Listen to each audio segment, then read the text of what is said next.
ফেব্রুয়ারি মানেই প্রেমের মাস। এবার তো সরস্বতী পুজো আর ভ্যালেন্টাইন্স ডে একই দিনে সেলিব্রেট হলো। আর সেই কথা মাথায় রেখেই প্রেমের মরশুমে মুক্তি পেল প্রেমের গান ভেজা ভেজা স্বপ্নগুলো। গানটি গেয়েছেন মেঘলা দাশগুপ্ত, আর গানের কথা ও সুর সিরাজ মিত্রের। এই গানের মধ্যে উঠে এসেছে না বলা প্রেমের অনেক কথা। প্রেমের মাস চলছে, তো যে যা ওই কাউকে যদি প্রপোজ করতে চায় এই গানটা পাঠিয়েও প্রপোজ করতে পারে। একতরফা প্রেম যেটা বলতে পারছে না, গানটা পাঠিয়ে দেওয়া মানেই হচ্ছে বলে দেওয়া। ভীষণ কঠিন একটা এক্সপেরিমেন্টাল গান একদম নয়।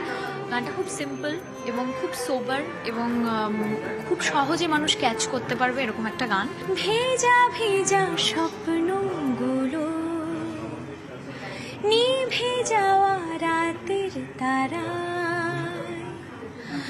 আজও শুধু মেঘের আড়াল থেকে খোঁজে তোমায় তোমায়।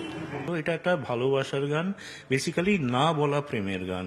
যে কাউকে পছন্দ করেছে এরকম মানুষ আমাদের চারদিকে প্রচুর আছে, আমরা দেখতে পাই, সে পুরুষ হোক মহিলা হোক, কাউকে ভালোবেসে ফেলেছে কিন্তু কোনো কারণে হয়তো বলতে পারেনি।